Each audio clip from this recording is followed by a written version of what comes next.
Hello, Bill. Good morning, Matt. Welcome to the DMZ, everybody. I know, Matt, you love to record on Fridays. Yes. And Fridays are a good day. And we may be there's always a risk that we're getting ahead of ourselves, but it seems like this is a grading on a Trump curve, not too crazy a week. It wouldn't seem like something would happen last minute to make this entire episode obsolete. Imagine. That doesn't happen. So hopefully this will just be a nice, normal show. Let's just ride off into the sunset this weekend, man. So on the 2020 front, I would say the biggest news of the week is the controversy around Joe Biden and his respect for personal boundaries. Yes. And I have to say, when the news first broke, when Lucy Flores first wrote her article, I am someone who always thought that the creepy Joe Biden gifts were unfair. They're taking stuff that, looked bad in a snippet, but weren't necessarily as bad as it looked. And so when I read that, my gut was, maybe this is not going to happen. Maybe this is going to be the death blow for Biden. But after 48 hours, I felt that Biden was weathering it, particularly after The View, when every host of The View was defending Joe Biden.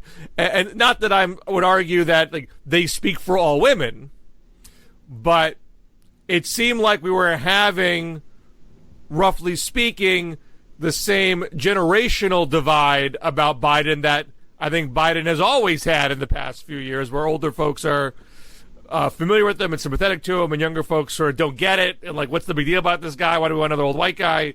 I thought we're sort of back to that dichotomy, which I think Biden can sustain. He can run.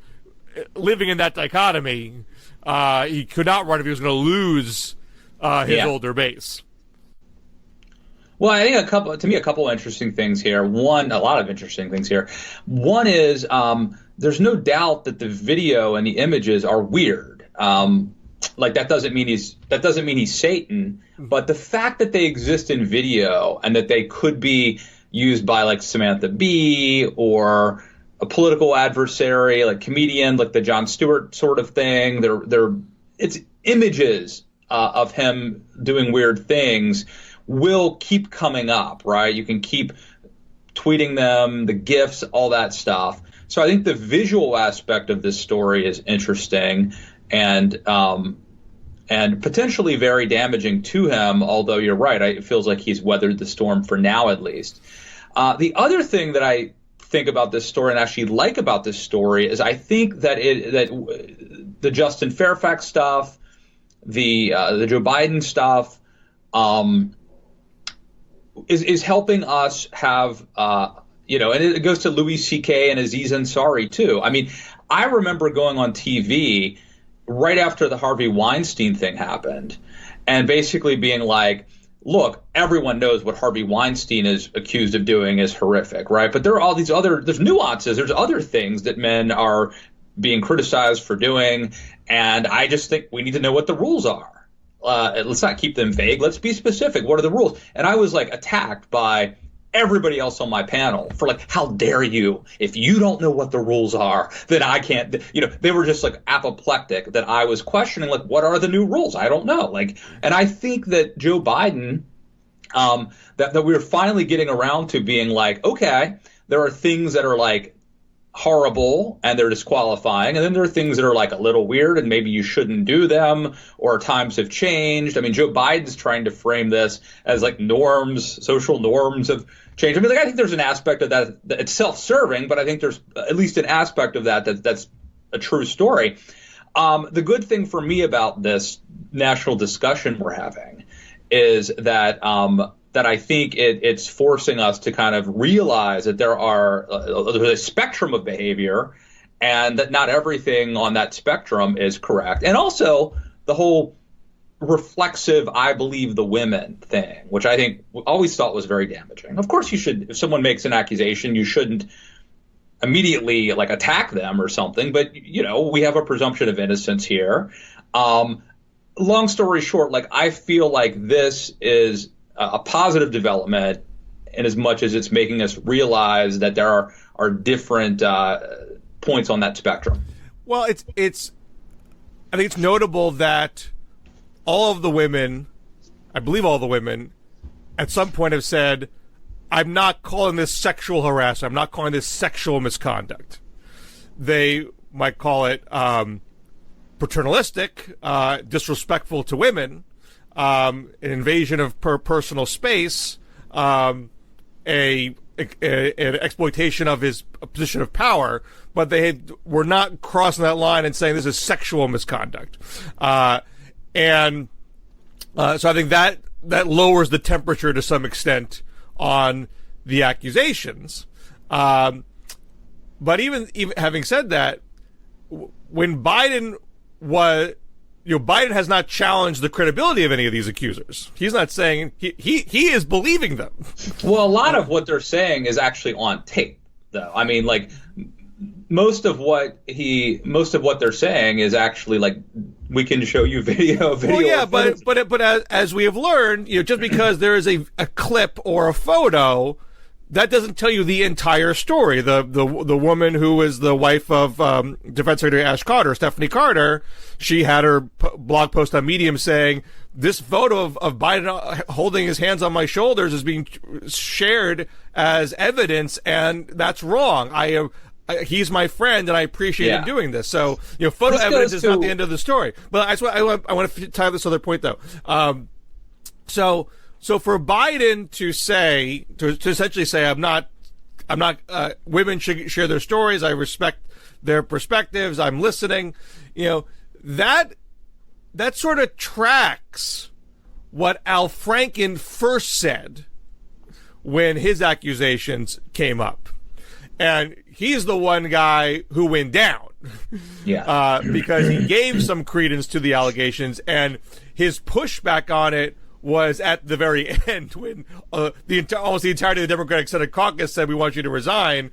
That's when he more angrily pushed back and said, this isn't the full truth. I deserved my hearing, and now I'm not going to get it. Yeah. And so when Biden first did that, you know, my impression was, I wonder if that's really the way it's an honorable thing to say, but I wonder if it's really the politically astute thing to do. But I think the difference is threefold. One is it's not being called sexual misconduct, so that makes it a little easier. Two, he's not just saying, I believe their stories. He's saying, I understand the underlying meaning of what they're saying, and I'm going to change my behavior because of it.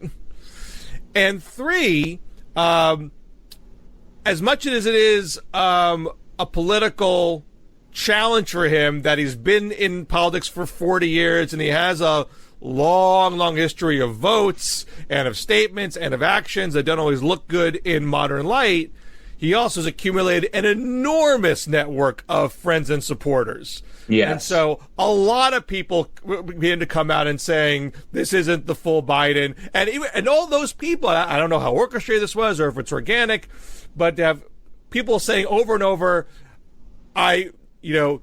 people should respect women's stories. This is mine.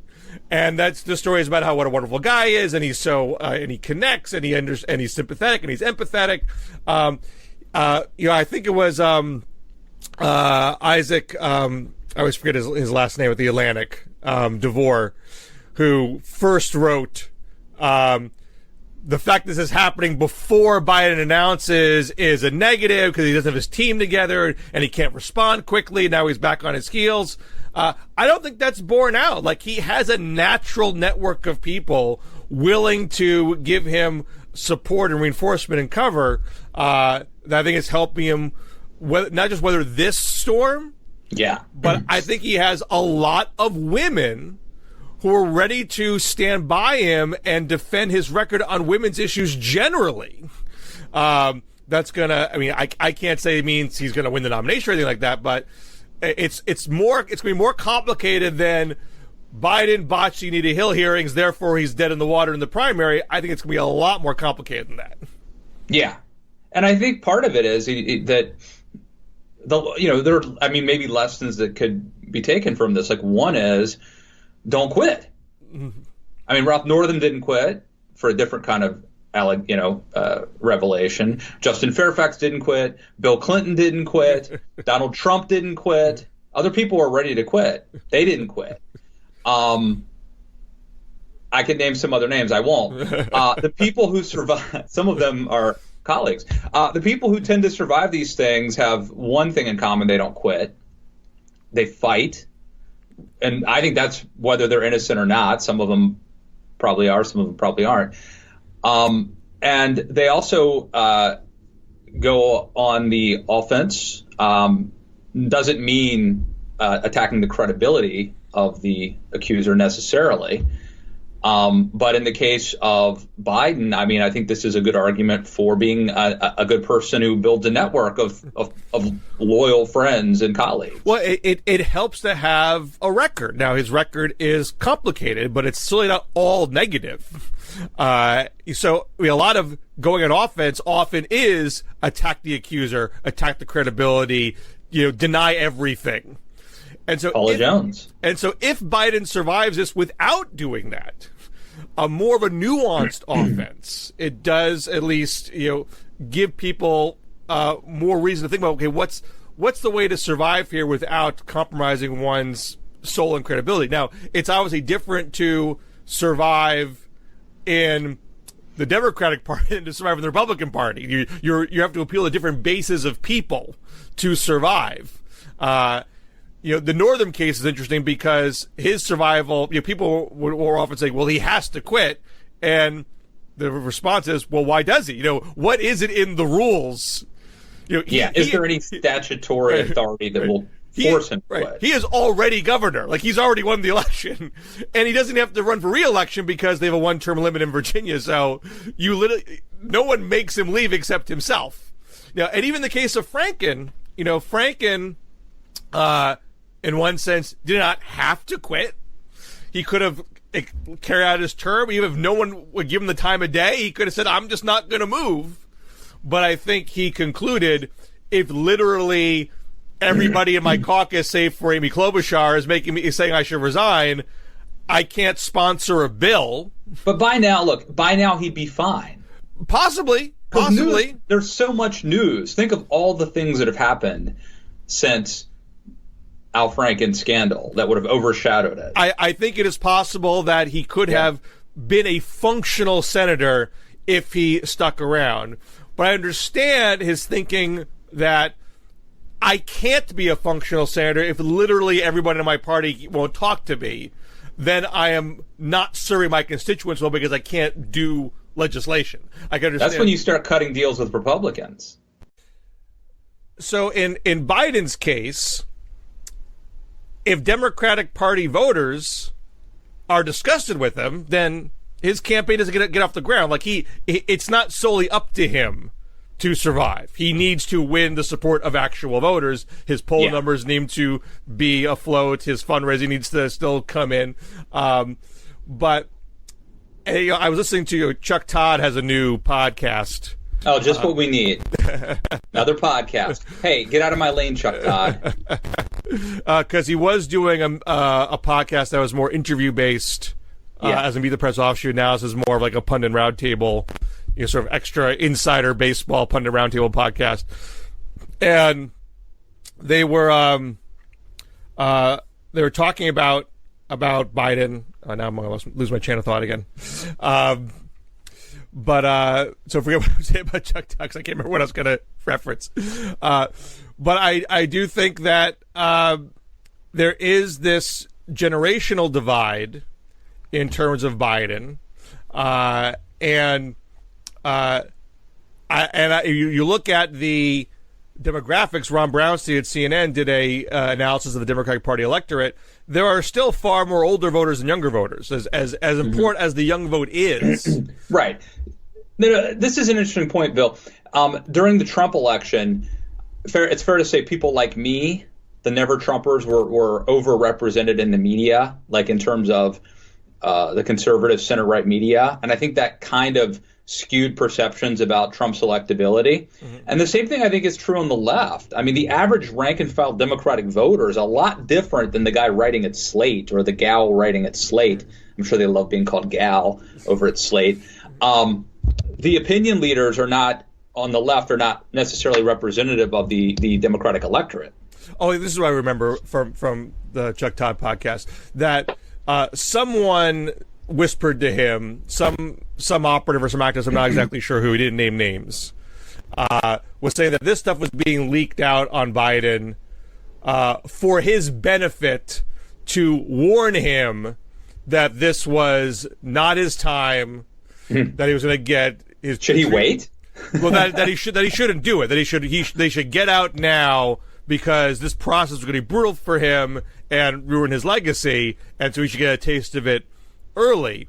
And I think I think that view is pretty prevalent in younger corners of the Democratic Party community, because they just don't get it. They don't see what the value is of Biden. And maybe I'm not saying that they're wrong here. I'm just saying their viewpoint is pretty set, but it's also now, I think, complicated by looking at those poll numbers and saying, "Gee, I thought this guy would just never get off the ground." But I'm seeing now that, and there's some folks that still think that he's going to get in and he's just going to tank. That's all name ID. It's all souffle, and as soon as he gets in, he's going to get hammered even more, and it's all going to collapse. But I think there's some element of it which is, maybe this guy has legs still. Yeah. And we have to do something to force him out. It's not going to happen naturally. And even now, I think what I'm hearing from older women, on TV and social media, in my own immediate family, is, what's the big deal here? Yeah. Well, I think one of the interesting things that this, when we talk about the larger conversation that this brings up. So I was at an event this week, and I ran into 3 female colleagues who are between the ages of 30 and 45, and all 3 of them came up and gave me a hug, which I was totally cool with and, had no problem at all with. But it made me think a little bit, because the Joe Biden thing's sort of happening at the same time. It's like, I wouldn't have gone up and given them a hug, because I would have perceived I would have been worried that somehow that would be perceived as inappropriate or wrong for me. They don't have a problem doing it for me. I don't have a problem with it either, clearly. But it speaks to this point that that the question of whether or not it's appropriate is determined by whether or not it's welcomed, right? And so Joe Biden could do the exact same thing to one woman, and she feels like it's a comforting thing, and it's perfectly fine, and someone else could perceive it, assuming that this person is being sincere and not playing politics, could perceive it as inappropriate or unwanted. And so it's really hard to go back to my what are the rules thing when the rules are based on kind of arbitrary as a sliding scale. Well, and the argument for those on the respect my space side of the question is, the rule is simple. You ask me first. You get the consent ahead of time. You don't just assume. Is it okay if I sniff your hair, Bill? That's not going to happen. Well, it might be your loss if you sniff my hair. But I think that is I think the winning argument of the day, which Biden is acknowledging. Biden is saying, yeah, I'm going to change my behavior. I get that your personal space is your personal space, and before I enter it, I need your okay. But there obviously are a lot of folks in the world who would say, through other kinds of nonverbal social cues, giving that comforting hug or that pat on the shoulder, that go get 'em support is welcome. But again, everybody's different, and so at the end of the day, you are better off and more respectful of people getting the verbal consent, and that's where. And Biden's not challenging that point, but the reason why you get different takes on the subject is people have different perceptions. Yeah. Well, I do think there's the Biden story, which I think is interesting, and then there's how the Biden story fits into this larger story about our evolving social norms and the Me Too moment. And I do think it's interesting, and my hope is that we land on something that is a better place where we understand each other, and we don't cast people out who don't deserve it, but simultaneously we protect people who have been vulnerable or victimized in the past. Well, this is a potential opportunity for Biden. Now, I wrote a piece back in November 2017 that 2020 would be the year of the woman. But even in that piece, I argued that if there isn't a consolidation on a single woman candidate, that a Bernie or a Biden could still become the nominee, so long as they can communicate what they're going to do on women's issues in a credible way. And the piece I wrote more recently, which is how does a straight white male run for the Democratic nomination very carefully, was sort of an extension of that point that not that they can't run, not that the party is throwing them out, Bernie and Biden are still topping the list, but they have to be very careful how they speak about these issues, because at the end of the day, Democratic primary voters want a nominee who is going to be a credible and an effective spokesperson, champion, leader on all civil rights questions, all questions related to equality and justice for women and minorities. So here is opportunity for Biden to show, not just I personally get it, I'm going to ask before I go in for the hug, to say, I'm going to be a leader in showing how men need to change their behavior, that men need to participate in changing the culture. This is the whole "it's on us" theme that the organization that Obama and he helped spawn, that he can be a leader in a way that maybe some others can't. He's obviously not going to say that you need a man to do this, not a woman to do this. He's not going to put it in that kind of terms, but he potentially can make the case that he is actually the right person for the moment. When you said earlier about how does a straight white man run, but I don't even. The question now is how can even a gay white man run, right? Mayor Pete Buttigieg. Mm-hmm. Now, again, I don't want to conflate the Democratic electorate with a Slate pitch, but there was this piece at Slate basically saying, like, is Mayor Pete Buttigieg is he privileged because he's a white man, and essentially the implication is and doesn't act gay, whatever that is. Mm-hmm. And I actually talked to John Aravosis on my podcast, Matt Lewis in the News, about this yesterday. It's out now on iTunes and Stitcher and where you get podcasts. But it is an interesting thing, right? There was certainly a time, I think, where the possibility of electing the first openly gay president would have been seen as this historic opportunity and something to be applauded by progressives, certainly. And now it's like not only greeted with a yawn, but also like maybe he's not intersectional enough to be the nominee. What's your take on that? Well, this is happening alongside of a push from the socialist left to contend that Buttigieg is not progressive enough in general. And you might have seen the story in the Times last night that he once said all lives matter. This is in conjunction to a very complicated story. In fact, we referenced it on the last show. That I only came across it in passing in a National Review piece on him. That there was an incident where there were allegedly racist white cops who were saying, and a black police chief, and forgive me if I don't know the details correct, but there was some surreptitious recording of the racist cops, if I get this correct, which led to the demotion of the black police chief because you can't illegally tape people. But then that left him open to charges that he was siding with the racist white cops and not the black police chief. So that's all coming up now. So the argument that he is, too moderate, too pragmatist, not progressive, not populist enough, I think is tied into the identity question.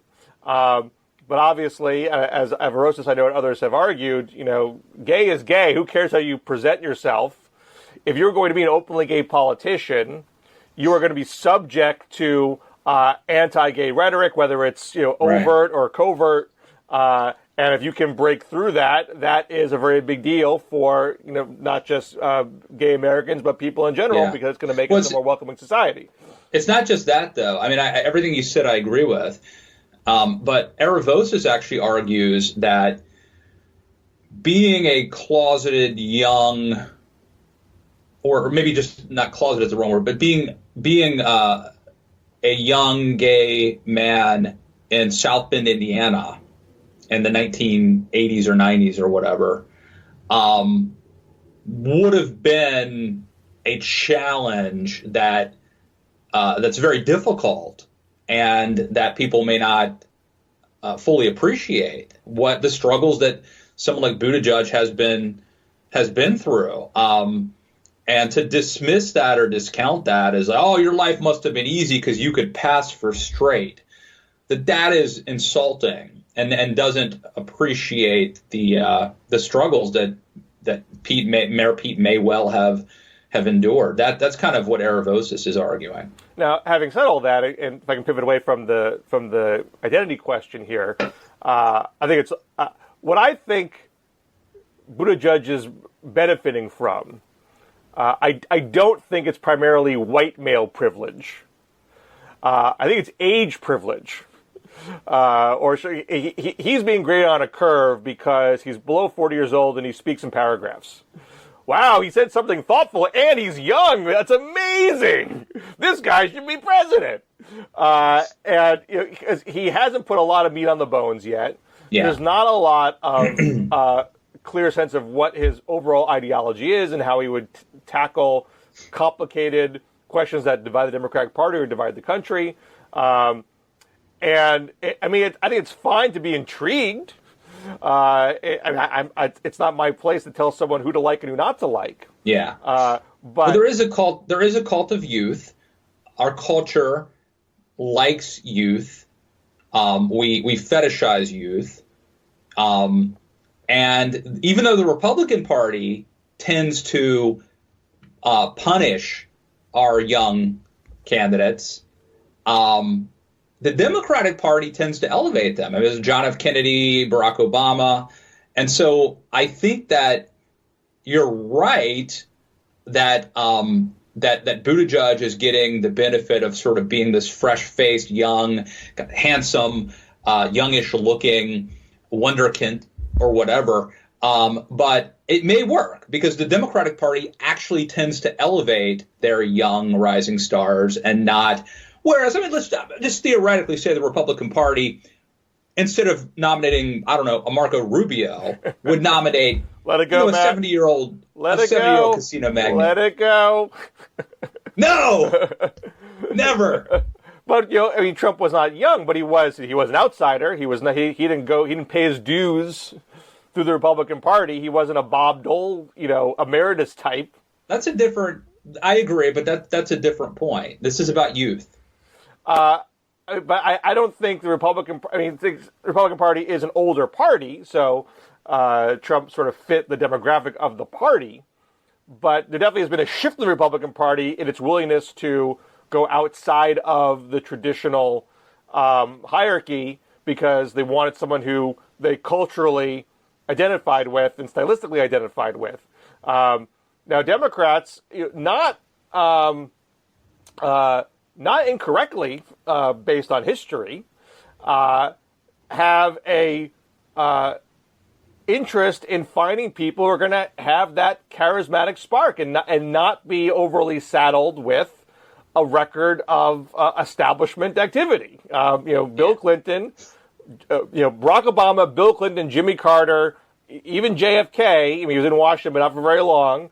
These are all folks that had, youthful spark. Clinton had a longer tenure in politics, but was still pretty young and not tainted by Washington. Those folks have had a better shot at the White House than their graybeards. So I get the impetus. Well, there's two things there, right? There's a generational change, which JFK tapped into, right? The first president born in this century, the 20th century. There's a generational change. Pass the torch to a new generation. That's a very, explicit call for generational change, which I think we could use right now, to be honest with you, especially when you consider Hillary and Biden and Trump and Bernie. People are like a million years old. It's ridiculous. So there's that. But then something else you're tapping into is the outsider versus insider thing. And so Mayor Pete, by virtue of being mayor of South Bend, Indiana, has experience, but it's not the establishment insider experience. It's a different kind of experience. Yes, although I think Buttigieg is overselling it, and then granted, he's got to sell himself, so I get the impetus to want to puff up your resume. But he was saying that Washington we should want Washington to look more like the small and mid-sized cities of America. I still believe in a place called hope. He can't see experience that would be any more relevant than the experience of being a mayor. And come on, being a mayor. I'm not saying it's an easy job in any respect. I'm not saying there aren't any relevant skills to navigating a municipal bureaucracy and dealing with the city council, but Congress, a federal bureaucracy, the world, right? These are all things that are of such an enormously different scale than being mayor. And I think it would behoove him to it's always going to recognize like what you know and knowing what you don't know. If I may, channel Donald Rumsfeld for a second.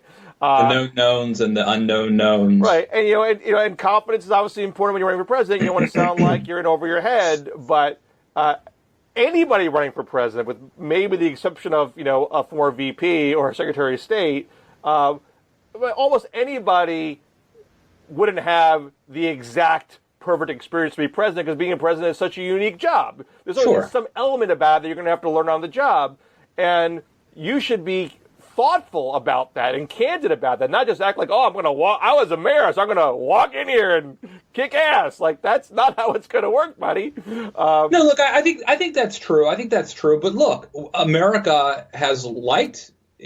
What did Bill Clinton from Little Rock, Arkansas, or wherever, Hope, Arkansas, know about? I mean, he was a Rhodes Scholar. Well, guess what? So was Buttigieg, right?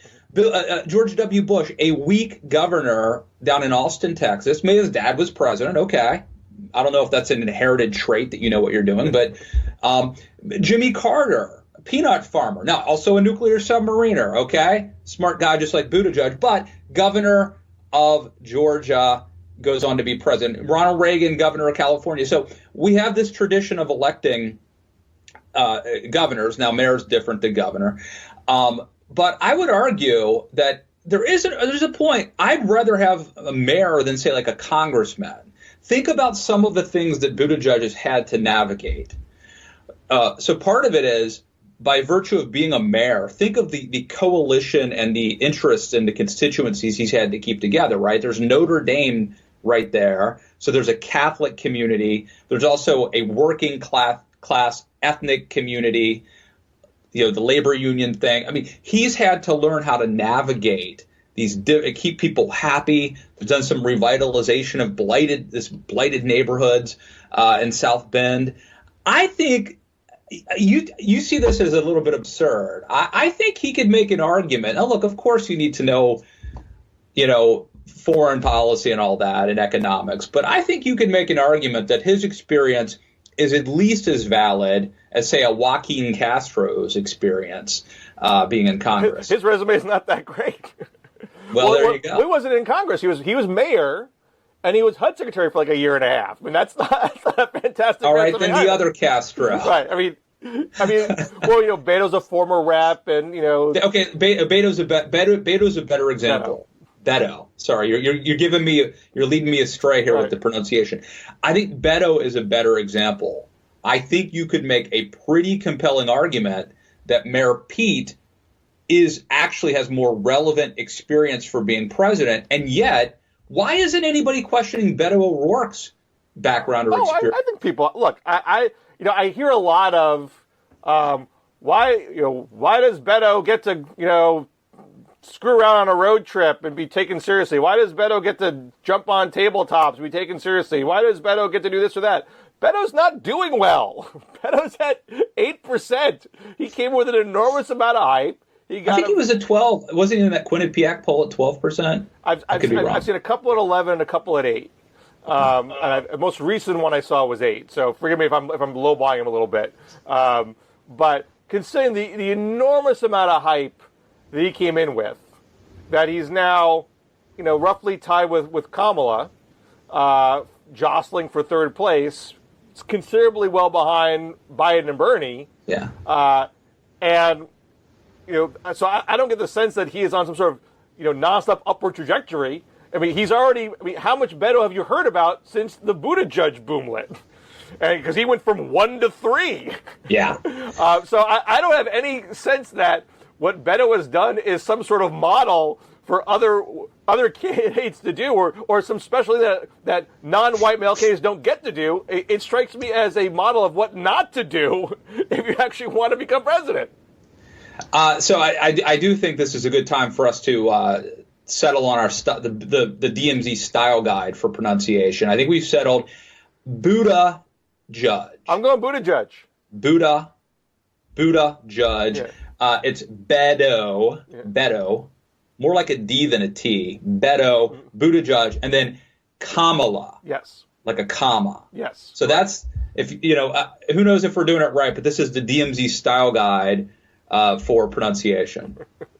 The more you know. So you had a piece at the Beast this week that the Democrats have to be careful not to be too woke, right?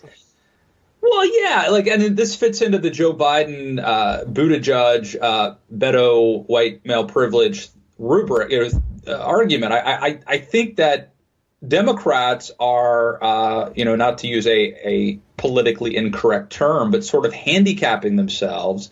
We've talked about it here before. Elizabeth Warren swears off high dollar fundraisers, even though she can't compete with Bernie and Beto. With low dollar number yet, as far as I know. And why does she do it? She does it not because it's in her best strategic interest, but because it's some sort of ideological self-imposed litmus test. So it strikes me, and I looked at Saul Alinsky, rule number 4 in his rules for radicals is hold the enemy to their own high standards. And I think Democrats, whether they're doing it unilaterally applying it to themselves or to other Democrats, are holding themselves to these high standards that they have imposed upon themselves. And I think it could be limiting of their potential. I think that we're starting to see most Democrats shifting away from trying to be the most left and the most woke at all times.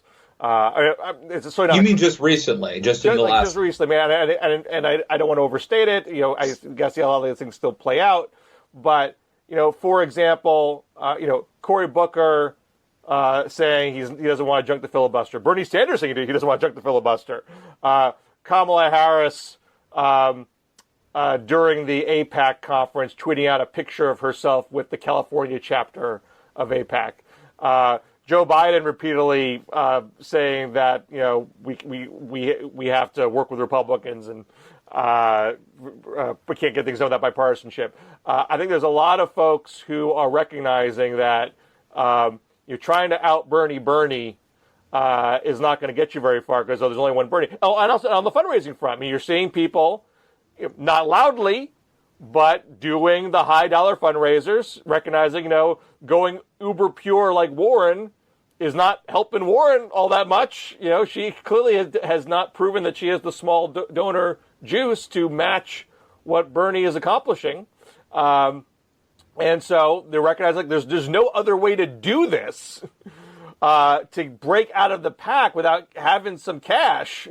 And that means getting some, $1,000 donations from people. So you're seeing more and more that stuff happening. And I don't know how far that's going to go. I mean, obviously there's still a pretty big tug to appeal to a left-leaning primary electorate, but it doesn't seem like it's a runaway train. Like no one's going to steer it away from the edge because it's just not feasible. I mean, it would be handing the nomination to Bernie if everybody did that because he's the only guy that's going to survive in that environment. Yes. Let Bernie be Bernie. Now, I want to circle back to the Chuck Todd cast for a sec. And also, there was a New Republic piece that came out this week sort of complaining that Bernie is not getting his due. He's not getting the coverage deserved to the front runner, which he is. I mean, if you take out Biden, who's not technically running yet, of the people who are declared running, he is the front runner. So why isn't he being treated as such? And that's a big asterisk, though. I want to hear your thoughts on that. And on the Chuck Todd podcast, apparently, I guess Todd was sort of raising this to various campaigns to kind of get their sense. Like, what do you think happens if they walk into the convention and Bernie has the plurality of delegates, but not the majority of delegates? And, the supers can't vote now on the first ballot, but they can vote on the second. Does the party, if I think Chuck had this hypothetical, if Kamala and Beto could join their delegates together to get to 50%, could they be a 1-2 ticket and deny it to Bernie? Would the party be willing to do that, or would they be terrified that the Bernie folks would claim this was all rigged? They had the most delegates, they had the most votes, and you're still stealing it from them, and that'll blow the party apart. Very similar to the argument that, Rubio and Cruz and Kasich should team up to stop Donald Trump. And what would happen to the Trump voters? Would they feel disenfranchised? Yes. And I saw a random tweet, someone pointing out all the different places that the various candidates are coming from and arguing, is this all a plan to deny Bernie a first ballot victory and steal it from him on the second ballot? Because you have all these candidates from different states that would presumably win their own states and therefore have a whole bunch of favorite sons and favorite daughters that could control their state delegations. So there's definitely, I think, a sense out there that, and I think the people on the Chuck Todd podcast are essentially saying there's no way the party can deny it to Bernie if he's got the most delegates and the most votes, even if it's not a majority. That would just tear the party apart. They wouldn't do it. I mean, I think as a technical matter, you can make the argument, look, a majority is a majority. If you don't have a majority, you haven't won, and therefore you don't cry if you don't get it. But the reality is, if those folks take their marbles and go home, the party doesn't win. So they would probably bow to him in that circumstance. So there's already, I think, rumblings out there that Bernie is a force to be contended with. You cannot pretend he doesn't exist. And I don't think the argument that he's being ignored holds water. I think he's getting coverage. He's not getting all the coverage. He's not being anointed the winner, but he's still getting his due, in my opinion. But other candidates have to recognize that if they can't beat Bernie, if they can't keep him below first place, he's probably going to get it. Well, I think the huge asterisk is if Biden's getting in, right? There's some report that he's filming a commercial, Right. you know, He and was photographed outside his boyhood home. right. So it's not saying like Bernie's technically the front runner. He should be getting, you know, I don't buy that because Biden's the front runner and Biden's going to get in. The other point is I do think Bernie benefits by having run before, but there is a downside to having run before. I mean, he's not the exciting fresh new thing because he ran last time, right? So take the good with the bad. People like Beto and Mayor Pete are going to get a little more attention because they're exciting and new and fresh. Right, and so the Bernie folks should expect that. They shouldn't get upset because someone else got media coverage saying it wasn't Bernie, therefore everything's rigged. Like, it's right. A big field, everyone's going to get their turn in the spotlight. And as far as pluses versus minuses and having run before, there's more pluses for Bernie. He is way outpacing the field in fundraising because he built a fundraising machine 3 years ago. That is still cranking. Maybe it's not going to get him as much money as last time, but no one else is getting close to it as it stands. His name brand is still strong. He has his diehards. And even if he doesn't, he got, I think, 43% overall last time, and he's now in the mid-20s right now. The mid-20s is probably not enough to win. But he sure is closer to getting to around mid-30s than anybody else, save for Biden. I was having some back and forth on Twitter with a couple of folks who were down on Bernie. I think in the anti-Bernie world, the argument is Bernie has a ceiling. It's very similar to the Donald Trump argument, which I perpetuated, that Trump has a ceiling. Not that I was the sole... Well, he may have a ceiling, but he could still win the presidency. Well, I think that's right. I would argue Trump did have a ceiling. He didn't win a majority of the votes. He won a plurality. But there was enough fecklessness in the Republican establishment. There was no consolidation around an alternative, and enough people who were willing at the voter level to jump on the bandwagon at the end to get him above the initial ceiling to win the nomination, and then at the end of the day win the presidency, even without a majority of the vote. His ceiling was below 50% for the popular vote, but it was not. So if you're Bernie, and let's say he has a rough ceiling in the mid-30s, but he's winning the first few primaries. He wins Iowa, he wins New Hampshire, maybe he's a decent second in Nevada and South Carolina, and then he does plenty well on Super Tuesday. I think there are enough people who don't love Bernie, but would say, you know what? He's got the leg up. Let's just get this over with and do our best here. I don't think you have to assume that everyone who's not on the bandwagon right away is a hard never Bernie. He could still get a bandwagon effect that would get him over the top if he gets ahead of steam. The interesting thing for me is, it used to be said, Republicans fall in line, Democrats fall in love. Obviously, that didn't work in the case of Donald Trump on the Republican side. Will it work? Because Bernie, I think, is now Bernie and Biden are in the fall in line camp, right? The next in line, it's their turn. Well, I think there's. Bernie is Mayor not Pete next and in line in Beto terms of Democratic Party hierarchy. He's next in line that he was runner-up last time. That's because he was the only guy running against Hillary. He is more of the fall-in-love person. The people who are with Bernie are in love with Bernie. They're not saying, let's do our party duty and give him his turn. Yeah, but it's like Reagan. It's sort of like Reagan in the sense that people fell in love with Reagan, but he was the next guy. It was his turn. He ran in 76. Well, George Bush gave him a run for his money, and he was more of the establishment choice. Yeah. Biden is the George H.W. Bush, and Bernie is the Reagan here, and which means that Bernie could win. There's a possibility that Bernie could win. I think Biden has more assets than George H.W. Bush did. He wasn't former VP. He was, RNC chair and former CAA. And had a spotty election record at the congressional level. I think we've just written your next think piece, Bill. What's the angle?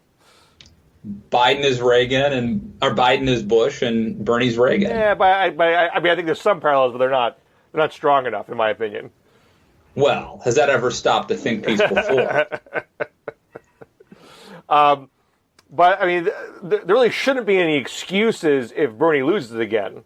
But it's going to come down to there is such a high level of suspicion in parts of the Bernie community that if he's not beaten soundly and seemingly fairly, there's a risk of the party coming apart. And conversely, if Bernie's the nominee and people are not with him ideologically on the right edge of the party, that those folks could run over to Howard Schultz or somebody else running up the middle. Justin Amash is talking about a Libertarian Party candidacy. I don't know if you're a more established Democrat would run to him, but there may be a lot of options in the middle. I like Justin Amash. Maybe that's where you're going to go. I'd vote for him. I'd vote for him for president. There just was a Watson Center poll that came out, which asked, who would you vote for, Donald Trump or a generic Democrat? And it was 48-37 for the Democrat, 11-point margin. What if it's Trump, generic Democrat, generic independent? It's now a 1-point race. 34 for the Democrat, 33 for Trump. I think it was 16 for the independent.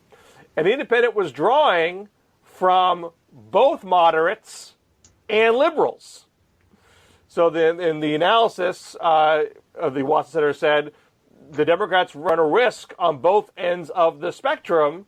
A candidate that's too far left could lose the moderates, and a candidate that's too moderate could lose the left. So this to me is the biggest threat to the Democratic Party's chances. The ability for them to unify or lack thereof is, in my opinion, is what's probably going to determine whether how the election goes.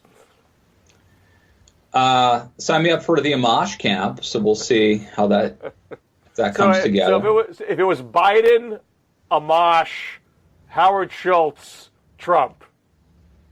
Justin Amash is like one of a handful of politicians in America that I actually believe in. He's in a very elite group. I would vote for him. I have no pretense that he could win. He won't. Right. So so knowing that as a effectively never Trumper, I know you don't quite ascribe to that moniker, but if you don't vote for him twice, I'd say that qualifies you. You not wanting Trump to win again, and if the polls were, Biden 44, Trump 43, Schultz 5, Amash 4, you would say, you know what? Even though my vote could maybe put Biden over the top, I want to go with Amash. I'd go Amash. All right. Yeah. So Justin, I hope he runs. Should we leave it on that note, sir? I think he may be too principled, not only to win, but even to run. But we'll see. Well, it would mean giving up his House seat. Yeah. That to me is the biggest. And would that be? Demerit. He should keep it. He should keep it.